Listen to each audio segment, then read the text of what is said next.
Dun, dun, dun, dun, dun. Welcome back, everyone. Impromptu session tonight. We're doing prep for season one. We've been hanging out the past 20 minutes talking about life and stuff. And I wanted to start this session off by saying I think one of the coolest part about doing something like this with friends is that it takes the fun factor for me anyway and puts it up another level. Like we were just talking, like Viva La Dirt League was the last thing that got mentioned right before we went live, and that is such a great show for I think everybody because they've got so many different shows that they do, and I've looked at them as sort of a group to aspire to too because I know like a lot of what Nathan does is similar to what they do in terms of creating the content that they create, even though it's not puppets, they've done a lot of crazy stuff with skits over the years as well. Epic NPC Man is probably my favorite, but I know they started the Witcher Logic one. Have you guys watched much of that yet? It's good, yeah. Not me. Yeah. The PUBG one I have no connection with because I don't play PUBG. Um, the Also like Dead by Daylight. that one either, but Mm-hmm. the Witcher and the NPC Man, and then the Play Store is just always just kind of fun from the horror of what it's got to be like to work with certain Yeah. people in a They're also starting a D&D stream. That's been going on actually for a while. They've got all the characters and makeup and because they started doing a D&D stream during the like just them as themselves, and then they started the new show where they have the characters, the brand new characters, which I haven't really been following that other than a couple of episodes. So, um, welcome everyone. Tonight is a special night because we finished up um, the Escape from Parthana module last week, and that module left the characters in a very um, beat up state. And we talked a little bit about this, I think, off the air last week. We're going to be starting the session next week, but what we're doing this week is we're just going to be chatting about everybody's characters and where they're at, because there is a time jump between the end of the campaign and the season one, between the end of the prequel campaign and the season one campaign. That jump is better explained for those of you who haven't read the book series yet. If you go to our Patreon page, patreon.com/wandering hermits, the novel, the first novel that's being published in periodic format, the first part of that takes place during the exact same time period as the prequel, Escape from Parthana series. So the first 10 chapters cover the adventures of Thanon, Hylan, Firin, Alfia, and Lyanna during the events of what's going on in the city. And then the campaign that everybody here just went through is taking place in the city at the same time, and they end up meeting with and working with those characters from the book. And all of this ties in together. The point and click adventure game also has characters showing up from both, and there's references to all three within each other. And as much as there is a 6 month gap in the book between part one and part two, there's also a 6 month gap between the Escape from Barthana module that comes with our source book and what we're about to launch in a week's time with the official season one campaign. So the big question is, what has everybody been up to, and so on and so forth. So when we left off, um, they basically were able to get a ship. It was damaged because of the earthquakes, and they were able to sail it out of this underground cavern. Um, it got more damage as it came out, and then they limped away from the city of Parthana. Behind them, the Church of the Elder Ways destroyed the Circle of Mages and erected a barrier around the city to seal it off and to keep any more turned from escaping than it already had in an attempt to keep the plague contained. Um, in the 6 months since then, oh, and also at the end of that, Nathan's character, Thamius, had contracted the plague and collapsed on the boat and faded into unconsciousness. So the boat from there, they limped back to the nearest port city that worked for them, which is Forkland on the map. I don't have the map pulled up for the viewers, but you can see it on our social media. But basically, on the inner sea, Parthana The next one over is Angloria, which is southwest of there, and then due west is Forkland. And Forkland was where everyone started off at the beginning of the adventure because they kind of all had some sort of ties there. Bounty's character was a part of the Circle of Mages before, but then he ended up leaving the Circle of Mages because he didn't agree with their structure and he wanted to do other things and seek power in a different way, and he had joined the Forkland Conclave. Um, Bim's character had been there seeking tips for hunting down Gizmo. Christina's character had been there because she was a member of the crew that Fearon um, had under her. Fearon's ship was the ship that everybody hired that brought the goods from Forkland to Finglasmere in the first place. Galoon, Sparrow's character Galoon had hired Fearon to take her there and transport some of her brew. But before that, she had been already established here in Forkland with her own alehouse, tap house, and brewery, and had been looking to expand into the big city. I think Skinny and Thamius are the only two characters who have never been to Forkland before, because you guys were Yeah. both headquartered in Finglasmere. So the idea is that after the fall of Parthana and you were on your ship that was barely managed into sail, you made your way back to Forkland because that was the best option given that um, Fearon and everybody had started there, so they had a base of operations to help get everybody set up. It was a place where Galoon already had an established base of operations. Um, Bounty had existing connections in the city, and so the decision to go back there was kind of a no-brainer because you all have connections there in a place where you could, figure out what to do next. So in the 6 months that have happened since then, there's a few things that we can know that happened, and the rest is what I kind of just want to freeform tonight and kind of figure out what everybody thinks their characters were working on, and then we'll kind of use that to influence where we start with campaign next week. So there's a few things that we need to know right off the bat, which is um, when we get back to the city, the conclave is no more. It's been disbanded, at least from a public environment. It is still underground, but what has happened in the last 6 months on a political landscape is that the Church of the Elder Ways has started to vehemently seek out anyone they suspect of being an elven mage associated with the Circle of Mages because they believe the current leadership believes that the elven mages, the Circle of Mages, was responsible for the plague. Um, the previous leader, the enlightened father who had previously been friends with the Circle of Mage leader, died from the plague. There's new leadership in place, and they are very much anti-elf, and they are actively hunting down anyone they suspect of being an elven mage and anyone who was part of the Circle of Mages. So it's definitely a dangerous time to be an elf mage in particular. All mages, excuse me, all elves are suspect, but elven mages in particular, if you show any hint of having any sort of magical ability, you're gonna get caught and thrown into a concentration camp. It's not going to be good.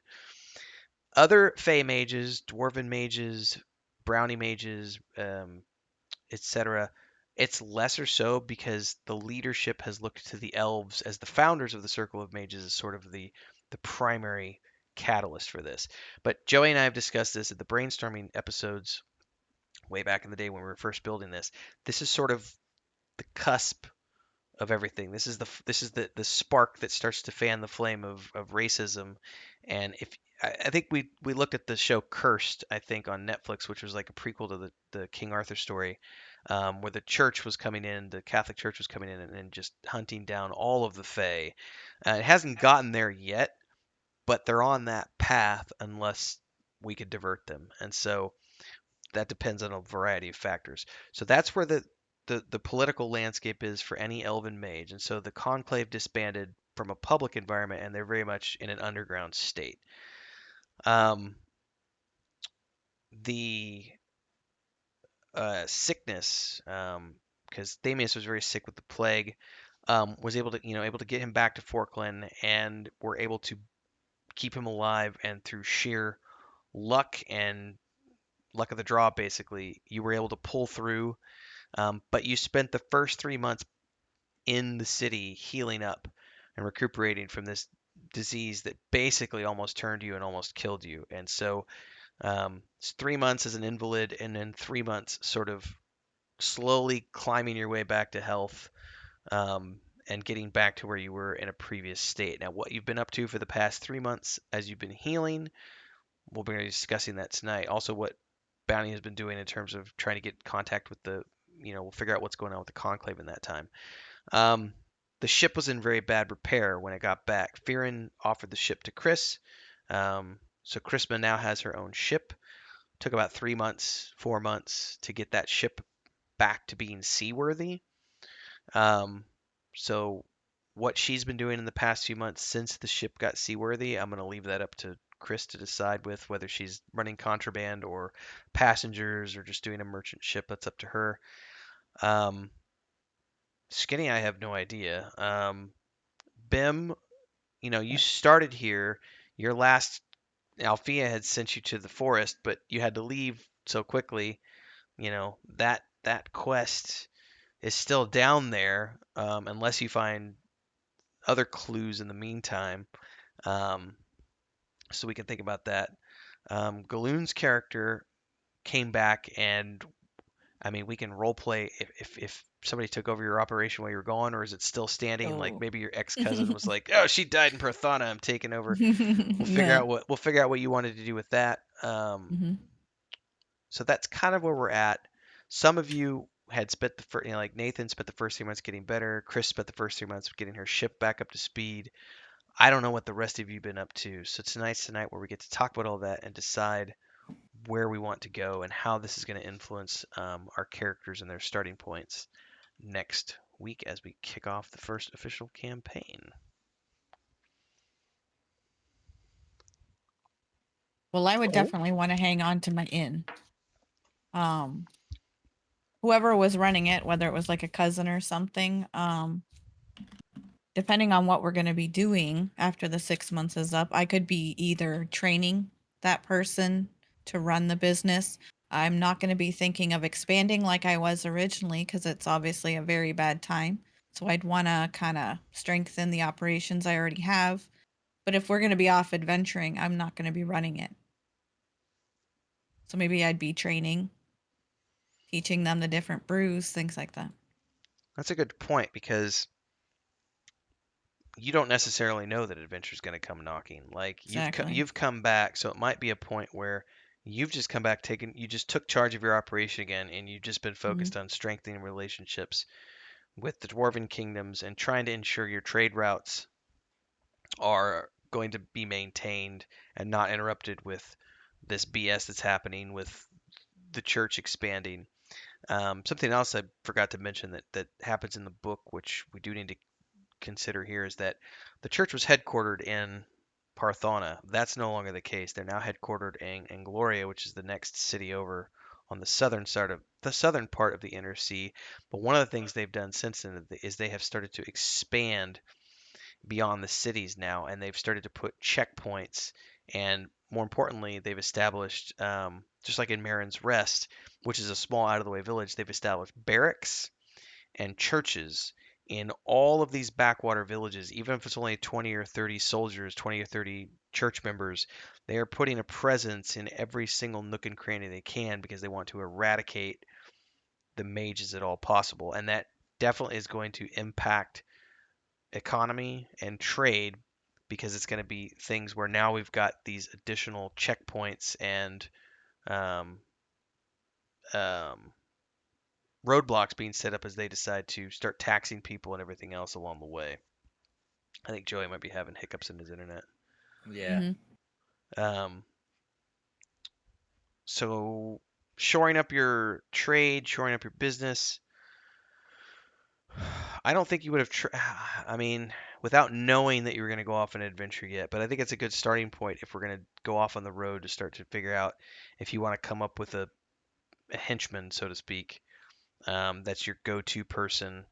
Um, if you want to think about who that is between now and next week, and just let me know who that is, and then we can try to figure out how to factor them in as we decide what the next turning point is for you guys. Okay. Um, so that's yours. I think I'm going to name my tavern the Laughing Badger. Okay. I like that name. No beaver. I thought it was a I was laughing just gonna beaver. No say. beaver. So I would like to say real quick with that said that obviously half of this time I'm just trying to like regain myself. As soon as while I would be like almost better, I would definitely, and I'm still a little bedridden, recovering. I would definitely be trying to work my way through the book that I received, trying to learn more about my father and any information that might drive that What was in quest that book? forward. I don't remember. So far, there wasn't much. I have to go to my notes. Give me a second, and I'll pull it up and tell you. Um, I would do that, and also I would be investigating the local whatever precinct or whatever was set up in the area near me to investigate the church. Now, I wouldn't want to do this like all like, ooh, I'm wearing, church garb because I'm already feeling like the church has betrayed their purpose and broken the honor of how I felt that the church is meant to help people, right? Not to the way I see it, murder everyone in Prathana. And plus, Prathana was my home where I've lived my whole life. And I personally feel that the church has destroyed my home. That I feel like there could have been a way we could have regained Prathana with damage. And now I feel like it's lost forever. Um, so I'm blaming the church for that. So I would have went in some very typical clothes and just tried to investigate without causing a ruckus and try to find out if I'm correct, if the church is moved into a dark place, because I would be self-searching if I'm going to stay with the church or if I'm going to abandon the only way of life I know. Okay. That's a good point. I mean, one thing I can say is you'll definitely have noticed off the bat, um, the rhetoric has changed on weekly mass services, um, where it used to be going in and celebrating life and talking about the glory of an eye and being a member of the church, and it's now become more about the purity of humanity and the importance of ensuring that the faithful remain faithful, and that there are basically it's about the purity of race is what's going on here, and it's definitely become a rhetoric. Now that's what's being taught by the elders and the leaders, but on a day-to-day level, the majority of church people don't really feel any different than what they felt before. They're acting the normally, and matter of fact, if you're going in there in plains clothes,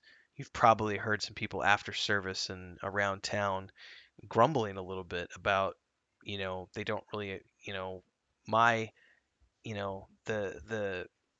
the guy who bakes my bread is an elf, and he's been nothing but good to my family and I for, 3 generations, and the healer down the street is a halfling, and they've used magic to heal my family, of illnesses over the past 5 generations. Like there's that kind of sentiment going on where there's some confusion among the everyday people about what's being taught at the church, how we shouldn't be trusting the elves, and only the faithful to Anai should be trusted, and she only cares about humans, and you know, there that's a conflict for some people because they've grown up for the past few generations, under having relations with elves and dwarves and halflings and etc. So that's definitely something that you can kind of be chewing on. Um, I cannot remember what was in the book. I remember it was like a Well, what I have found out, because I know you told us about the camps they're bringing elves to, but is that general knowledge, or were you just telling us a backstory? Like, would I have learned that they're rounding up elves and all that kind of murdering them, and would I have found that no, out? I don't think Okay, that's not general knowledge. I think okay, at least not in the cities. All of the concentration camps are outside. The big thing is like see something, say something is what you're told. Everybody's being told see something, say something. If you suspect if you suspect that someone is using magic, please report it to the church elders immediately, and they will look into it accordingly to make sure that, for the sake of everyone, and to make sure that the plague doesn't get any further, we'll take care of it. So if you see something, So say something. as I would have come to this, because I'd have been out for 3 months, so I would have been kind of shocked by this a little bit. Not 100% because we were already leaning in the direction of elves were bad, etc. Maybe they might be responsible, so it wouldn't have been like a huge like, oh my gosh, it's done a 180 while I was getting better. But I would have seen that it's progressing in a way like that, and my character has grown close. To Bounty Code's character, so he would have been who I thought of immediately, and I would have certainly that would have you know made me even more because I'm already feeling like I can't say I'm from Prathana. Right, so I can't just go back to the church and be like reporting in, like that's not possible. So that gives me that situation, and then when I find out the thing about like, hey, you're supposed to report elves, I can kind of see what they're doing because been with the church, I've seen this at least coming to this point where they didn't trust the elves, etc. I personally feel like Bounty Code is not that he's a benign, he's saved my life, etc. So I'm already beginning to feel that I'm kind of don't have a choice You're to leave the questioning. church, but I do feel like still that there is a recovery. I'm blaming it on the new leader, the new leadership at this point in my mind that we can fix the church. If the church isn't gone, Just we remind me, can. I need to look up in There's the book to remember what the name of the new enlightened father is, because that would be something you guys would have learned yes, over the and past few months. I would be talking about it a lot too. So yeah, by the time we come back to the campaign, I'd be mentioning him. So yeah, that's where I'm at then. I'm conflicted, but I've decided I'm not at this particular time. Um, that I just feel I am estranged from the church at this point. Okay. Um, as far as the book goes, I think it was just I don't have the notes in front of me from when we jotted it down and it might even be in Fantasy Grounds. But I think it was like a logbook that had listed like transactions and things of that Yes, nature. Um, yes, so you've continued to scour through that. Um, I'll need to think about that more as to what you find by next week. But in the meantime, okay. you've been, reading through it and going out and visiting the church and getting better and convalescing and learning what you've been learning over the past few months. Now I Um, would have tested one more thing during this time. yeah. Do I still have? Can I still use my quantum Oh yeah. magic? Oh yeah. No, Okay. it's it's I would have it's definitely worried about that with the sickness and it's DNA etc. linked to you, so it can only be used by you. And as far as it's concerned, its bond with the church charging stations and everything else, you haven't gone outside of the radius of one of their relic stations, so you're good to go. And I don't think that we ever.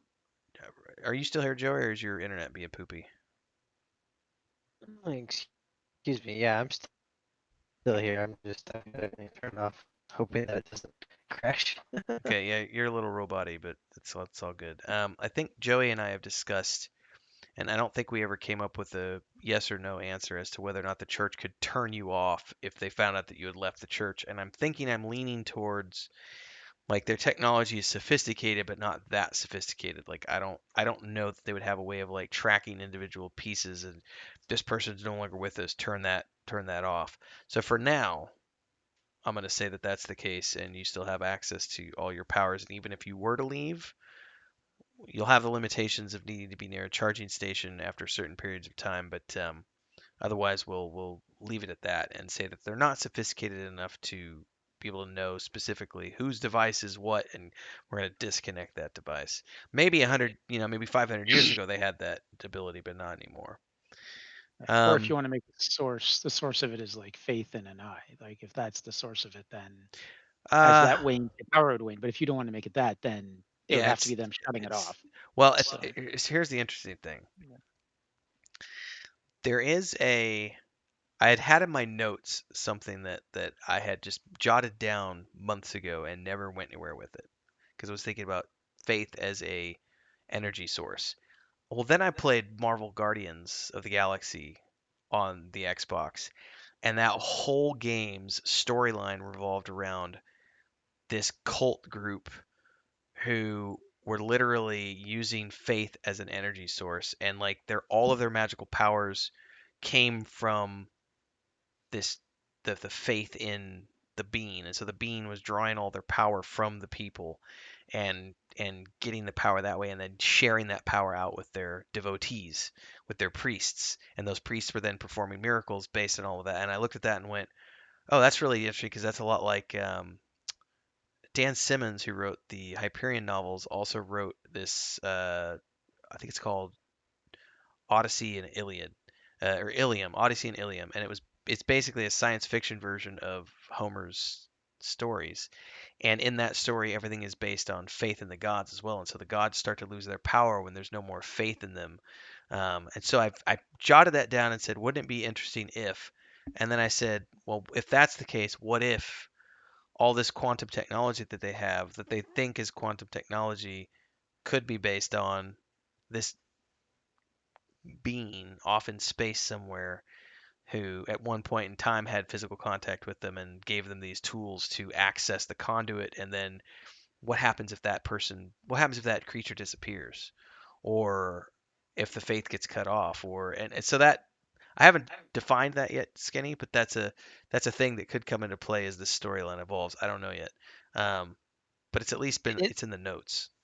yeah, it leads to a lot of other convoluted issues, though. I Yes, mean, to what yes, degree is what level of faith equals this degree of power, and yeah. da da da da. Da. So I mean, it keeping it at a more kind of stable situation based on quantum technology is It made it probably your easy. way to Yeah. go for sure. And it yeah, I mean, I think it streamlines it better.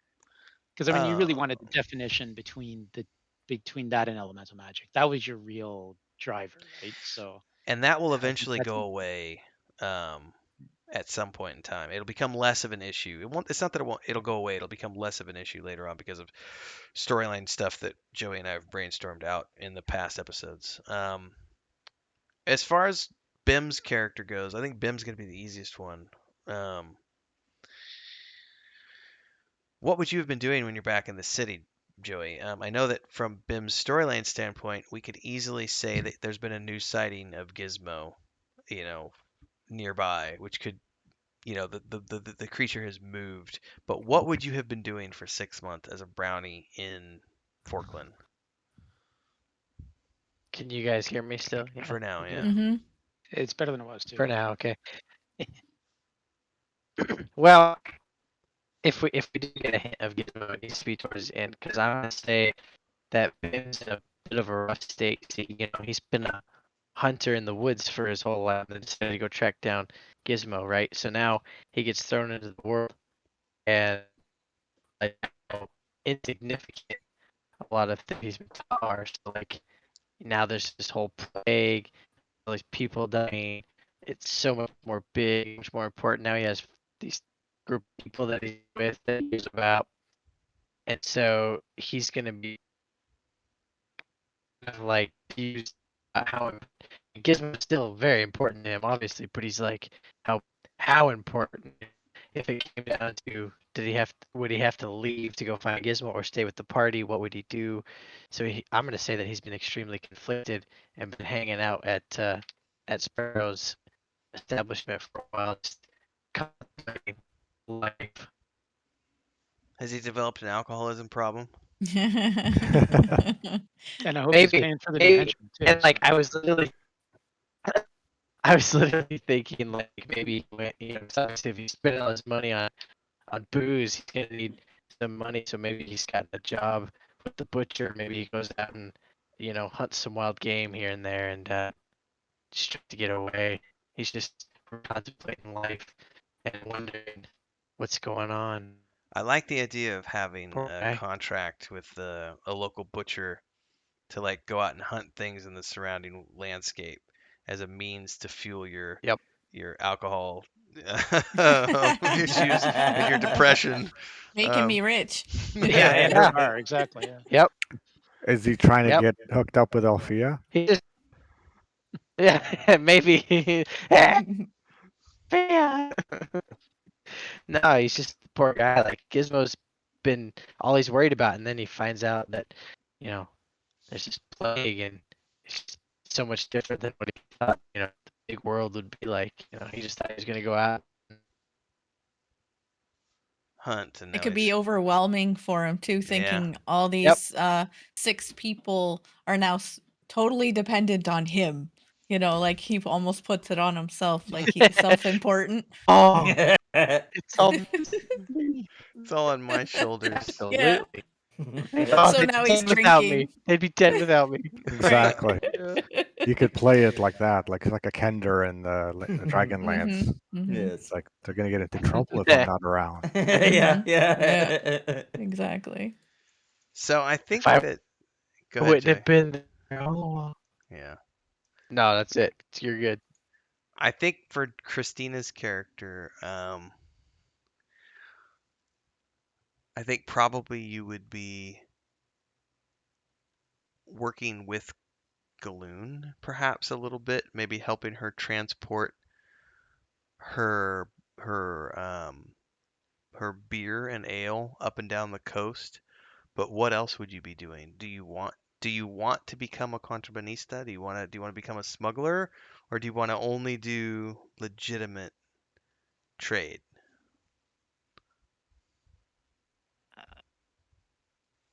I think I prefer not a contrabandist. Okay, so you prefer to do only legal Yeah, activities. Okay, yeah, for the moment. for the moment. Okay. For the For Because the moment. I am, ¿cómo se dice? Empezando. I have my bots and so I don't want problems for the moment.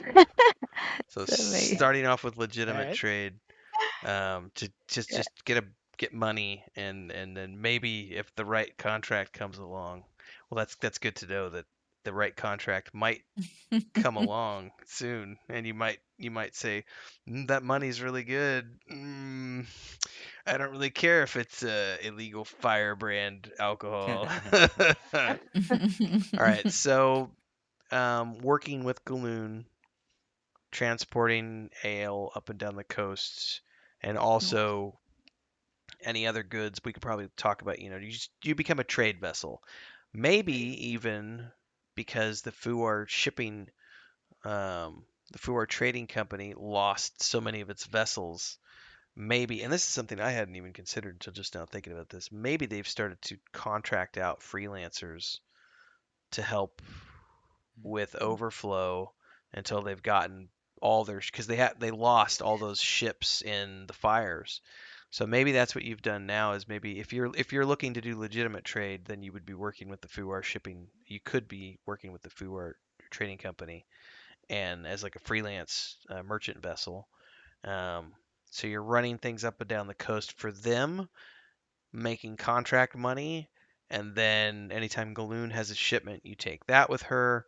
Um, Maybe that too is how we get word about a Gizmo sighting, is because you're up on one of your trade runs and you hear a rumor about Gizmo being sighted somewhere else.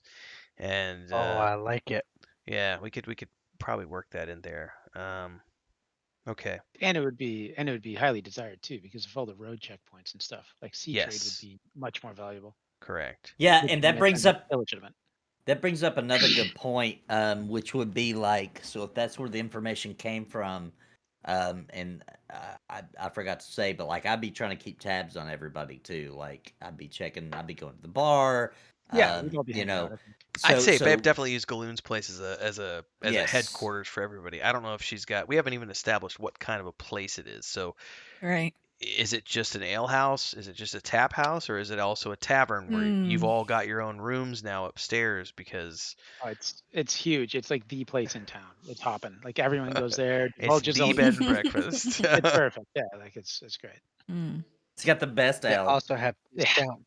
It's not Then I'd even have to They have have a cupcakes. lot of discount a lot ale of too, though. staff then. Yeah, You well, There'd you're be def a you're lot of raking in staff. thousands. You're raking in tons of money. Of course you do. It's great. All right, We I'm could. all for that. I mean, we could definitely think. I like the idea of like if you go back and look at like how the Prancing Pony was set up in the books. Barlow Butterbur had, I think, at least two guys working underneath him, plus the kitchen staff and the serving staff. So if you've got, somebody working the front desk, you've got two people handling, one cook, a couple of waiters, one person at the bar, a couple of people handling rooms. I mean, you could have, if we wanted to go that route, we could set this up to be in a sizable establishment with like 20 rooms. These Mhm. guys have all taken up space and residence in exchange for, yeah, I don't know, like maybe Thamius does guard duty for you while he's Sure. recuperating, and Mhm. Bim cleans the stables because he's good with animals, and that kind of stuff where Ooh. everybody's pitching in a Well, little he bit. could bring meat too for the Or yeah, kitchen. or he's bringing meat for the Yeah. kitchen. I Like, like there this. you I go. like this. Why I don't, why don't like we this a lot. I like this. So I actually will need to design. I don't have a map yet, but I'll need to actually create a map. I'm not gonna have time to get done before Sunday's session, but designing an actual map. Um, if you have any What input on that, Sparrow, feel free to like, if you come across anything that you want to send my way, let Okay. me know. and like the Prancing Pony, where even Gandalf would go to make meetings, I'm thinking the Forkland Conclave needs a I love it. secret I secret love it. underground Yeah. cellar to I love meet. it. I love it. So Like, we could definitely put. Oh, this is good. Oh, now my juices are flowing. Um, because now we can we can tie this establishment in to the underground catacombs and tunnel systems beneath the city, and we could definitely have like a meeting room that's like off of the wine cellar Mm. in the tavern. What was the Um, name of the tavern, real quick? The Laughing Badger. I like this idea a lot. yeah, and Yeah, especially if you were like digging it. kind of smuggling stuff and things like that, like you would be connected to the tunnels and that kind of stuff. So like I don't know if your Yeah. business was totally above board or not, but I got the impression that The it wasn't so business much. part would Nudge, nudge, be wink, wink. Totally above the Yeah, well, the board. business part would be totally on the books right. and Of totally course. above.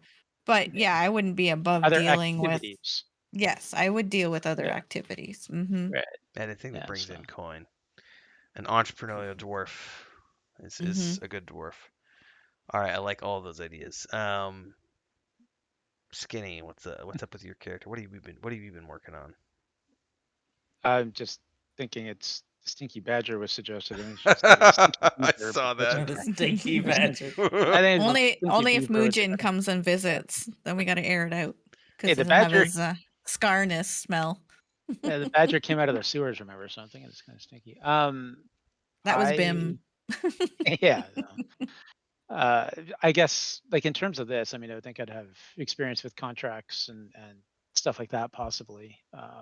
Having worked in the church and in administration and stuff like that, so possibly some idea of that kind of stuff is how I guess I would continue to help out. But one of the main things I think would be trying to find like my new connections, like in terms for the circle. Like as a spy in Parthana, I had my connections in the Circle of Mages, which obviously are now gone. So I'd have to find out Okay, who I so should be reporting to and stuff like that. this will be where you and Bounty end up So, connecting because your right, only connections to the circle are going to be through ex members of the circle who became Forkland Conclave members and people who managed who were not in Parthana when the circle fell, who were part of the circle, but since the right, circle is no more, they are now basically without leadership and without a guild, and so many of them knew about the Forkland Conclave. So we might be seeing this sort of underground railroad situation with right, What if that's what he's doing with me is that I have that underground cellar place and I let elves that he brings in because I only trust him. Elves that he brings in to hide can stay down there.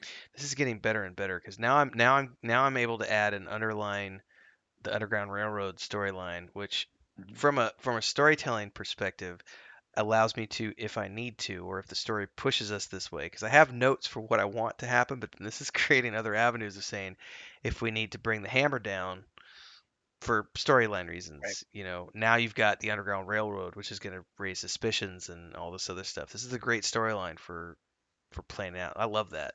So you're letting Skinny and Bounty work together on this to anytime they find an elf that needs help, come back. The other thing is the Forkland Conclave also accepts. It's not just elves. They were also the only group that accepted Right. half elves.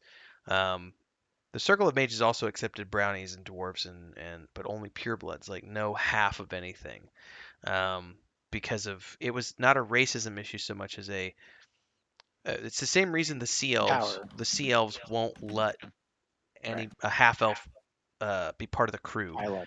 Yeah, Mhm. you have to be a sea elf because you're not going to have the strength and agility and power necessary to properly handle navigation on a sea ship unless you're full blooded.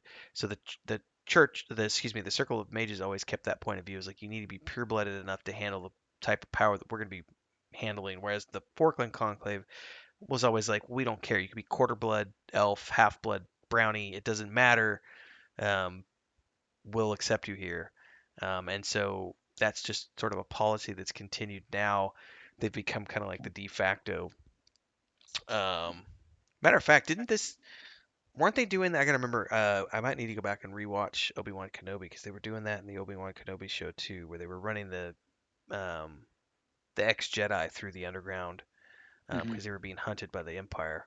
So that might be a Right. good refresher for me is to look up on that and take a couple of notes from them. Um, I like that idea a lot.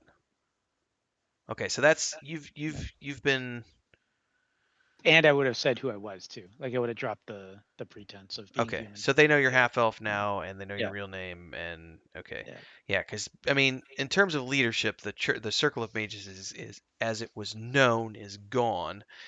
You would have also heard the rumblings of a rebellion, Skinny, but rumblings nothing more. It's you've heard rumors that somewhere off to the south and the southwest, um, that there have been probably more than and I don't this will be up to you guys to decide how much is shared between you two because I don't know how much trust there is between Nathan's character and the rest of you even after all that's been going on. Um, but Skinny, your character and Bounty's character in particular, both of you, if you're helping elves escape and you're helping, you're underground with the Forkland Conclave having weekly meetings or whatever it is, um, you would have heard the rumors of the rebellion and of people liberating elves from the concentration camps, and you would have actually heard about the concentration camps more than say Nathan's character would have, Sure. because you guys are dealing with elves who have either escaped from Mm. the concentration camps or know someone who's been taken to a concentration camp, and so you're hearing rumors of stuff going on southwest. Um, where there's rumors of a rebellion forming and of people actually uh, forming militaristic groups that have attacked several of the concentration camps to liberate some of the elves. But it's just rumors on the wind at this point. Nothing concrete, nothing confirmed, just rumors and stuff. Um, the I other was gonna say stuff. in terms of trust for um Thamius, I mean I think we would be trustworthy. Like, we saw a few times where he put us above even the church, like Mhm. and those beliefs. So I mean I think it I mean, if you take somebody like that, like a paladin of the church, and he's willing to do that, I mean that seems to should Okay. engender quite a bit of trust. All right. I think there That's should still be a little bit of like unsure because he's unsure. He hasn't said I completely disown the church and I'm absolutely out, but he's questioning. So Well, I I've would said leave I've said I don't agree with what they've done in Yeah. Berthana, But right, though. Like but but you're that still was part of wrong. it. Mhm. to a point for that, there's to be realistic. I think there would be a split in the church over this big issue, and I think half the people would go against Uh, the new enlightened father, yeah. and then there would be a split in the church. that's And I'm the Mhm. sure we Yeah. that's So the that would be thing that's no starting. one's seen yet is because Yeah. the concentration camp side of things is being kept away from the general public. It's very much just a, hey, the plague was a big deal. The elven mages were the ones who were responsible for it. And that's the rhetoric that's being passed down through the weekly sermons. And like I was saying earlier, with the general populace is kind of feeling There is conflict that about that. conflict. Yeah, Yeah. because it's like my neighbor is a halfling and my other neighbor's an elf and they've healed me and what do we do here? And like where does the line? Because what's the difference between, and this is going to be the general populace who are asking these questions, like what is the difference between an elven mage and the elven apothecary who uses healing magic to make potions? I mean, are Mm. they bad? Like they've been healing the town for 150 years. Like, do I need to report them to the church?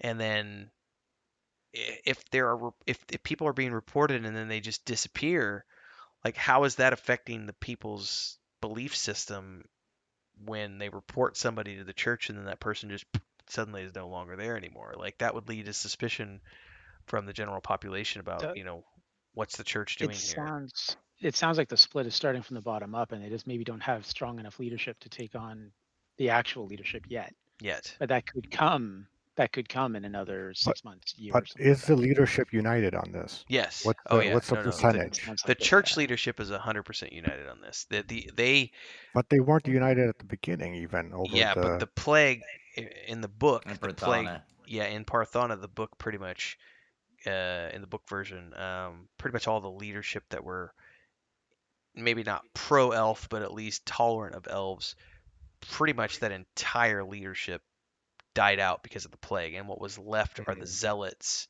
Okay. who, and that's not to say that there aren't other Templars and captains who Right. disagree with those new policies, but from the elders' perspectives, basically the whoever was still left alive in Parthana who left that city, they made sure that the only people left in the top leadership positions are the people who support the idea of no more mages. The mages are the fault of everything. We need to eradicate the mages.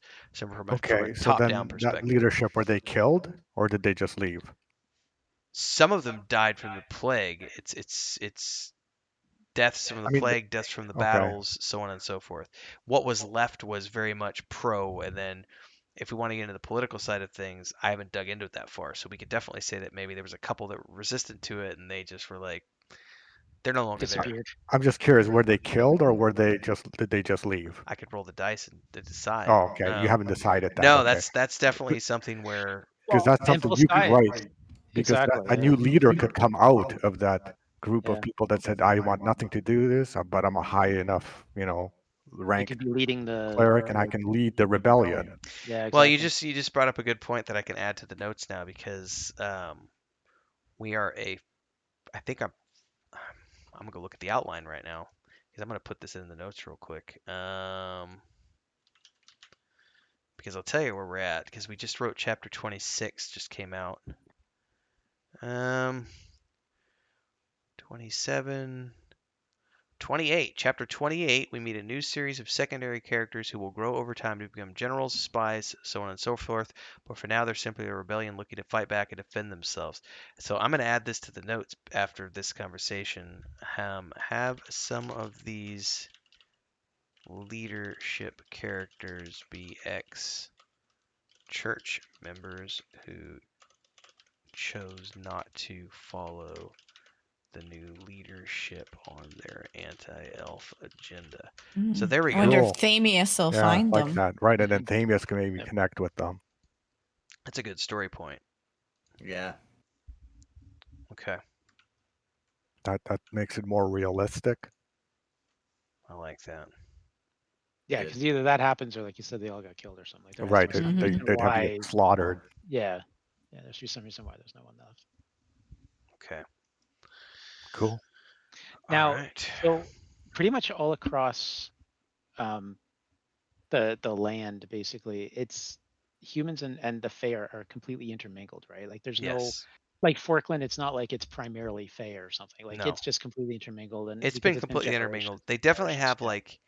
like Parthana, the city was mostly sectioned, kind of cordoned off into the Right. sense like this is the human district, this Right. is the dwarf district. Kind of like there's if you've ever been to like a big city, there's Chinatown, there's Sure. Russian Yeah. town, there's Exactly. Yeah. Bulgaria town, like Yeah. but then in between there you'll find everybody's kind of intermingled, but those cultural hotspots definitely exist.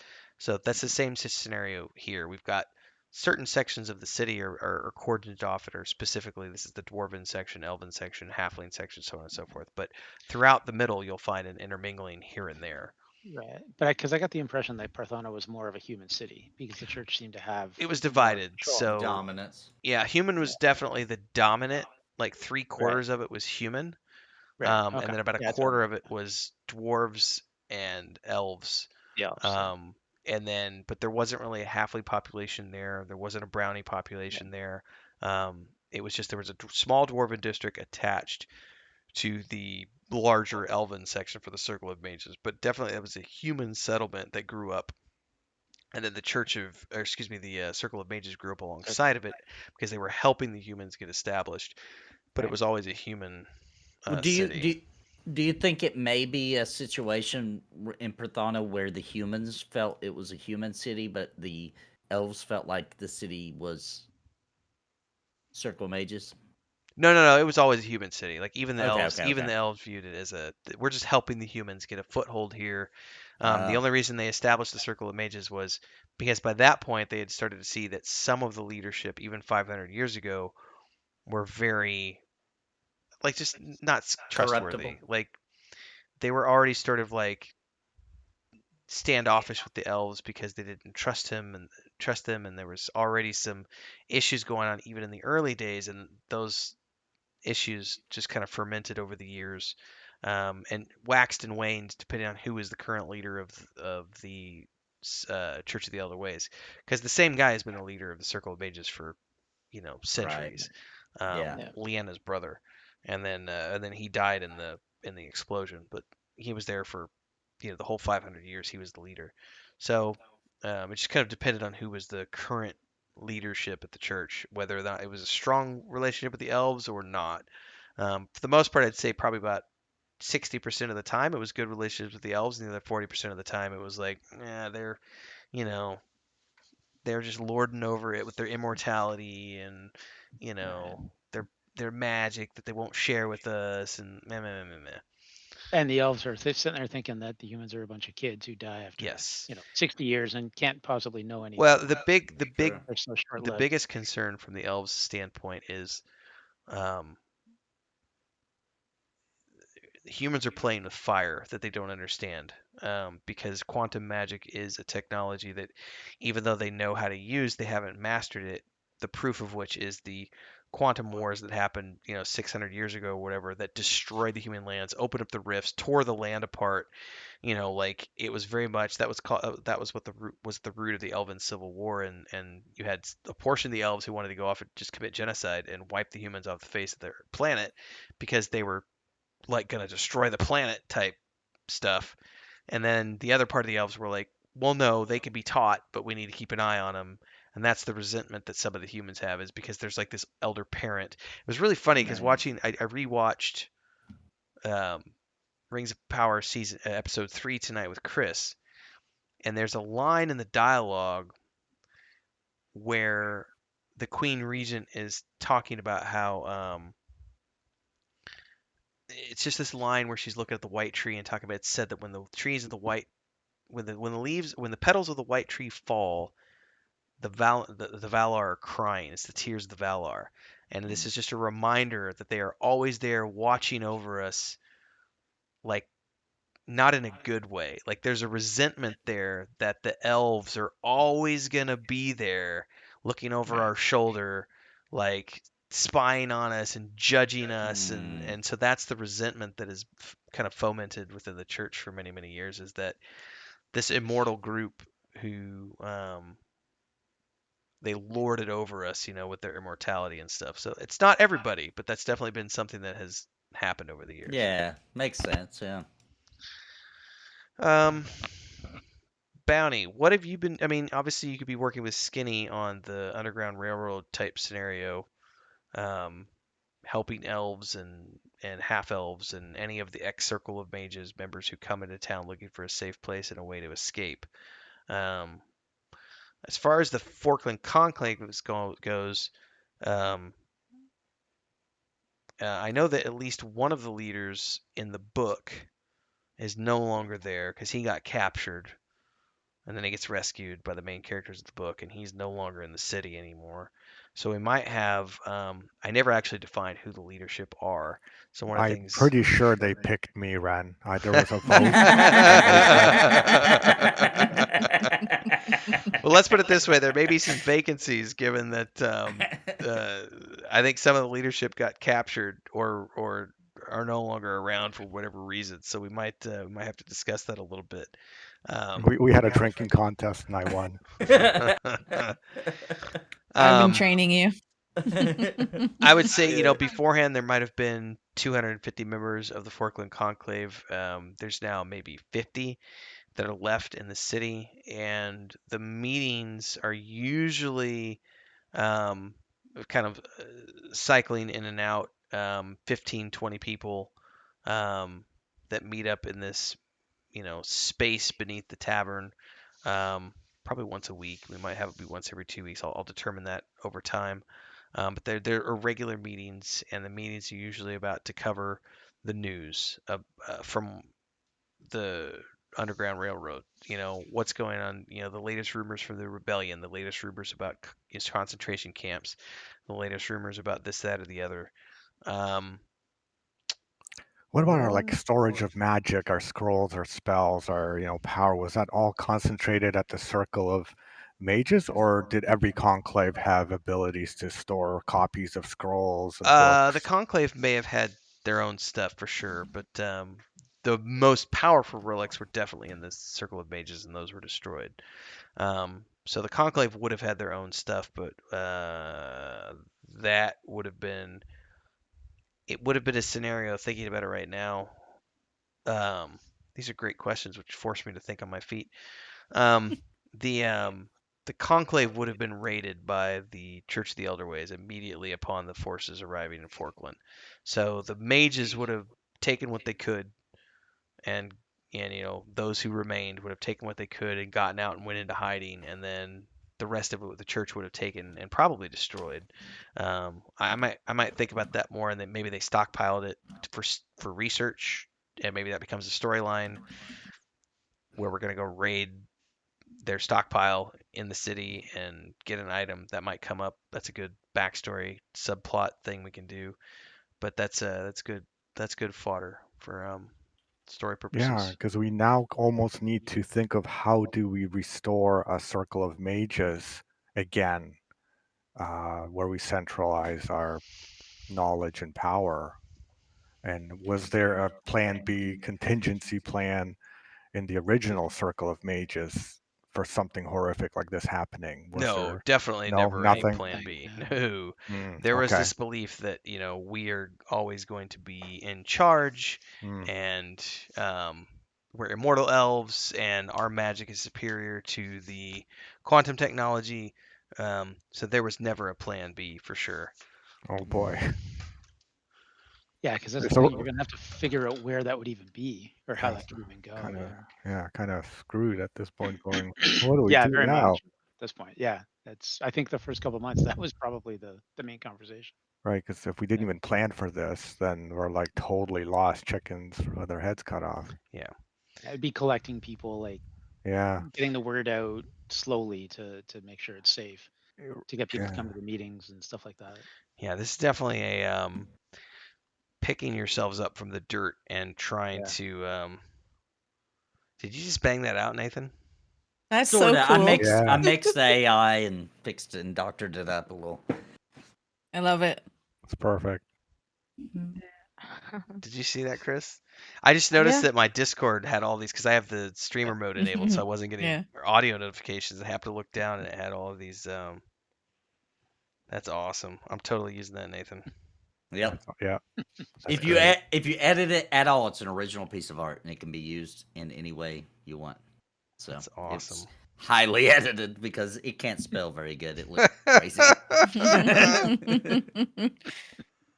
But the way they did the badger is totally like you'd see in the Renaissance, Yeah. where it's a Like kind little of off, funky but looking, it, yeah. Totally. Yeah. The guy who Totally. painted it, I he was thought like, the same thing. I was like, it looks really funky, but I feel like that's what it would look That's like, yeah, you know? it's the exactly. weathering. It's Yeah, after a little 30 weathering. after 30 years in the rain, The paint's melted a little bit, you know. Yeah. You've had a few dwarves try to touch it up over the years with their own artistic style. Yeah. So Hey, it's tradition. When you come in, you got to reach up and touch the sign, touch the badger. Yeah. So I That's can't, great. I can't have this. I can't show it on stream real quick because it'll screw everything up. But I'll share this on my mobile real quick and get a quick glimpse if I can get it to. Yeah. Yep, you got Yeah, it. it's There we settling go. in there. The Laughing Yeah, that Badger looks good. Tavern. I'll be sharing that Nice. out on social media over the next day or two as we cover what we talked about in today's Love it. episode. That was awesome. Good job, Nathan. Yes. A little bit of AI art for the win. Um, A lot of editing from Nathan. this is I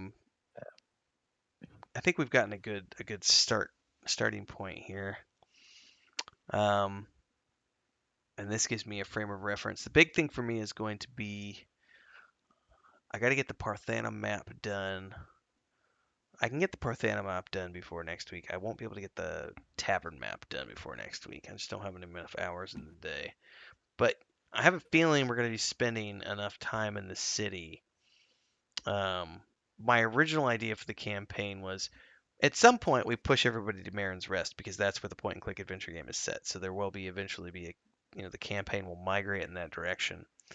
But until that point in time, we could spend as much time as we want in the city, um, establishing these relationships and setting up more storylines for the characters, which allows all of you to dive into your characters a little bit more and do more role play and take control of your characters. That so give you more of a what's the word I'm looking for? We use this agency, give you more agency over your characters, which I think will help everyone with the role play of your characters a little bit more as we get deeper into this and allow people to really start to own who their characters are and do your voices and character portrayals and everything else.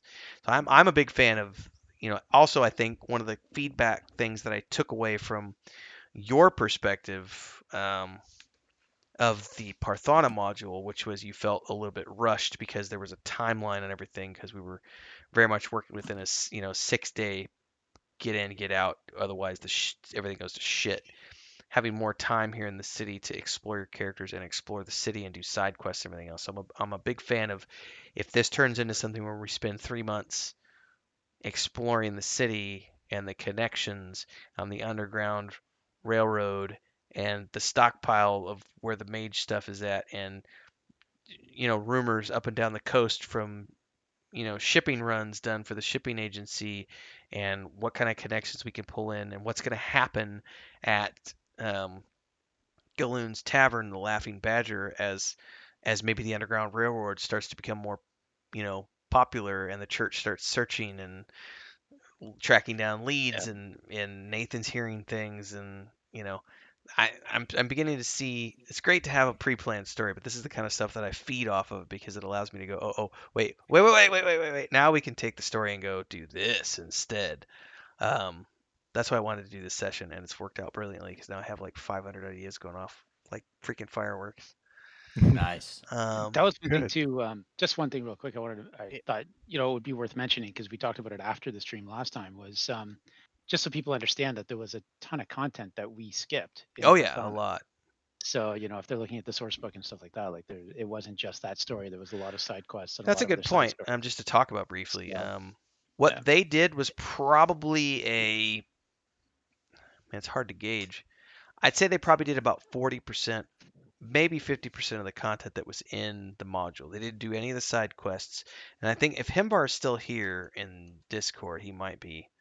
Um, as an example, Himbar was part of the test group from August and September of last year. And so those were live streamed. We did 6 concentrated episodes.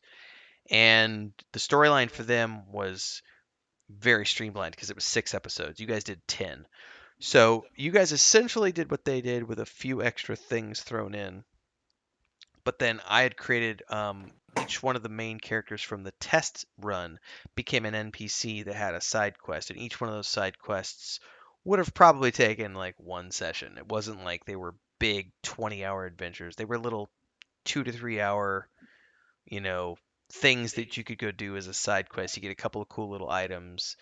But then above and beyond that was like the There's a jail scenario that you completely skipped. There was the Raven Syndicate storyline that Yeah, we completely didn't do got anything with skipped. that, man. Yeah, there was in the sewers, the caverns, in those two underground maps. You guys literally only saw about 30% of those maps, so there was another huge portion of each one of those maps that you could have explored that had other things in there. So, in terms of storyline, yeah, what you guys saw over 10 episodes was about 40 to 50% of what's in that uh, campaign module. I mean, I think if we did a timeline of that, we did about 2 hour sessions. So we did about 20 hours of gameplay to get through that module. So there's probably 40 hours if you did it through its entirety.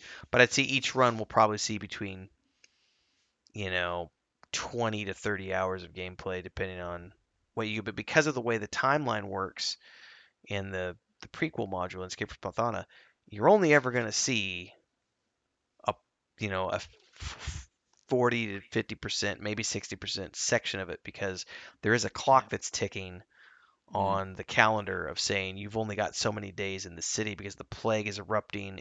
That's taking place whether or not you participate in it or not. Whereas this, what we're doing here, we don't have that timeline going on. So you'll have your leisure to explore Forkland and establish relationships and probably get a couple levels in the city. I'd like to see everybody, if we get to level 5 at the very least over the course of the next, you know, month or two. Being level 4 is pretty powerful. Like from here on out, it's going to go a lot slower in terms of leveling up because one of the issues I have with higher level campaigns is it becomes very difficult to challenge the player without throwing stupid things at them like dragons and gods, and Yeah, I I don't want agree. it Yeah. to be about that. So Yeah, it's hard Which, because it's like, why suddenly are there gods everywhere? You know what I mean? Like every time a random encounter, we're fighting, you Yeah. know. Yeah. and I find cr- too a lot of times that as a DM, you've got to actually scale those back too, though, when you're actually yes, using them. You can't use them to their full power, or else you would still wipe the group, no matter how strong they are. But yes. that's what you've got to use. So a good, That's what, having a good portion of this take place between like levels, 4 to 8 is probably going to be a good thing. And long term, because we do have, in a perfect world, and however this, I mean, we are planning on having this last a long time. And if this goes to the full capacity, this might be something where we end up being like level 12 or so, 12 to 15 by the time we're done. Um, but it's not going to happen. Those first few levels came quickly, but now we're settled mm, in, and now it's going to be more about let's get your storylines established, let's get gear for the characters, let's get reputation for the characters, let's start to become more powerful in reputation ways as opposed to just and gear as opposed to levels. And also something to think about too is that um, one of the things I'm a big fan of, which I learned from my buddy Ted, is like we did this a little bit in the um, Lost Mine of Phandelver campaign, like with Sparrow's Wolf. Like we came up with some custom stuff that's not in the modules. Like she had asked a question, I forget what you had asked, but it was like, can we have something special for my wolf? And we came up with like that collar, like Collar. spiked collar, Mhm. where if something bit you, it had a percent chance to do damage to it. I'm a big fan of that kind of stuff that's off the books of saying like, oh, you've spent 6 months studying this thing, you've learned how to do this, or you got this in exchange for that. So coming up with cool, quirky items that aren't necessarily in the book. That's the kind of stuff I'm more focused on to give a horizontal growth to the character as opposed to only a vertical path. So we'll focus more on that and the storylines and everything else over the next few months. Um, trying to yeah, and think I can here. see us being woven into like just the general story going on too in the world around us. Yes. Like, I think This that's going to also be a will big part of influence to some degree because I've done the first draft of what I've published on the Patreon page is the first draft of the novel of book one. But that's just a first draft. Like the nice thing about doing this is that now I can take whatever we do here it. Right. and factor that into the timeline. And when I go back and do the first revisions later on down the pipeline, I could take storyline elements from the campaign and weave them into that and flesh out the chapters even more. And it also allows me for more flexibility in rearranging chapters to create a better, version of that book that's fleshed out beyond. By the way, this is the perfect moment to plug the Patreon page because if you're subscribed to the Patreon page, you get to see all of this unfold in real time because all the chapters get published twice a month. We do all the notes as I draft notes for the tabletop campaign. Those go up for subscribers along with the point and click stuff. So Patreon.com/wandering hermits. Nudge, nudge, wink, wink. Um, this is all good food for thought. Um, Nathan, I think we talked about this last week off the air. We talked about hero cards. I put those up, like I put up a post to the Patreon page that we're kind of thinking about what we want to see from those. So that's something people can expect to see. I don't think we have a time limit on those, but those will be something that's Let being worked on. Yeah, I'll start getting some of those done this week. Yeah, I know because you were super swamped with cringe ponies, so I didn't push for those. So it's as you have time. Um, and now that I've started to get an idea of what we're going to be doing, I can start to think about once we get out of the city. Um, we're going to start to look at more creatures, which will be me reaching out to Becca, Sparrow, and Bounty and saying, let's start to think about what we can see outside of the city, maybe even in the city. I haven't thought about that yet. Maybe there's some creepy stuff that's down below in those catacombs. You never know. You never know what's going to be down there in the boogie monster dark. Um, Also, I'd like to say that during this time, going to the tavern of sparrows, that I did finally make the realization that her beaver is Wasn't a actually a beaver. badger. I seen the sign. I Mm. it saw the finally dawned on badger. you. And I was like, oh, that's Oh what this is. This is a yeah. badger. So. Never saw one of those Good, before. good. I wonder why she looked You at me leveled like up. that every time I. Well, I think that's I, probably a good point for us to wrap up, unless anybody's got any additional thoughts they want to add to the. Amius's epiphany is a good place to wrap up. Okay. Well, I do have a I question don't. about the leadership of the Falkland Conclave. Do you have a leader in mind? Not at the moment. Okay. And Bounty's working on his campaign. Okay. I'm campaigning. You know, I can drink a lot. I do know that Alrighty. one of the guys is gone, and I haven't actually defined what happened to leadership. So that's something I have to do over the next because in my mind, the way I had originally written my notes, you just because your backstory has you as part of the Forkland Conclave, I didn't need that in my original notes. So because you're part of the Forkland Conclave, I have to just that's part of the thing that I have to come up with the next week is to say what happened to them because I didn't need to define that earlier. It's just the conclave has fallen, they're meeting underground. That was all anybody needed to know because no one is necessarily associated with the conclave. But now that I have a member who's associated with the conclave, I actually have to come up with names for the leadership and say, this is what happened to this guy, and that's what happened to this guy, and this is who's left, and this is what they're doing. So that'll be something we define leading up to next week's session. Okay. Not to mention Cool. Sparrow's hosting the meeting, so Well, I mean, that's Yeah. the other question is, does she know that those meetings are being hosted underneath? I'm sure she does to some degree because she's involved with the Underground yeah, Railroad. No, yeah. I I would would think. ask her permission to Okay. use the cellar, Okay. the secret room. Secret rooms down below. All right. Well, that's going to be where we wrap up for this week, Cool. ladies and gentlemen. So I would Cool. say thanks for tuning in because this was a slightly different episode because we weren't actually playing tonight. This was a plot line and character development session to help influence what's going on with the next session, which is going to be the first official um, session for season 1. Same time, same place here on Twitch, 8 p.m. Central. Here on Twitch. And of course, these episodes go up on the YouTube channel after the fact on Wednesdays. So that's youtube.com/The Weave in the Void. Don't forget, also, if you're following on YouTube, like, subscribe, hit the bell icon, check the links below. You'll find links to Sparrow's Twitch, Nathan's YouTube. We do multi-streams throughout the week. Tuesday mornings, we're doing Vanguard. Thursday nights are World of Warcraft. Friday nights are P99. Plus, we meet up for this. And do we have confirmation yet on the other thing that we're doing on at some Unfortunately, point? got canceled again. Again. So We'll I'm talk having about it trouble. we'll talk about it off the air here in a second. Having trouble. Okay. Um, Making contact here. and Monday night or Monday afternoons, I'm streaming from 1 to 3. I'm streaming world building as I continue to make maps in Incarnate, which right now I'm working on the map for Forkland. I'm gonna be working on that next week. Tomorrow, doing that, and then just throughout the week because I got to get ready for next week in particular. So stay tuned for all that, ladies and gentlemen. Thanks so much for giving us your time tonight. Thanks for hanging out with us on a Sunday night. Appreciate you as always. Those of you who want to support, there's a variety of ways you can. You can subscribe here on Twitch. You can also go over to patreon.com/wandering hermits, pick up a subscription There's lots of different tiers depending on what you want access to, and you can also get a copy of our source book plus the Escape from Orthana module. You can get a standalone copy at weaveandvoid.com, or you can get a copy through the Wandering Hermits Dungeon Master tier on the Patreon page. So either way is good. I'll let everybody do a round table good night, but that's going to be it from us this evening, everybody. Night, everybody. Good night, Good everyone. night. Good night. Good night.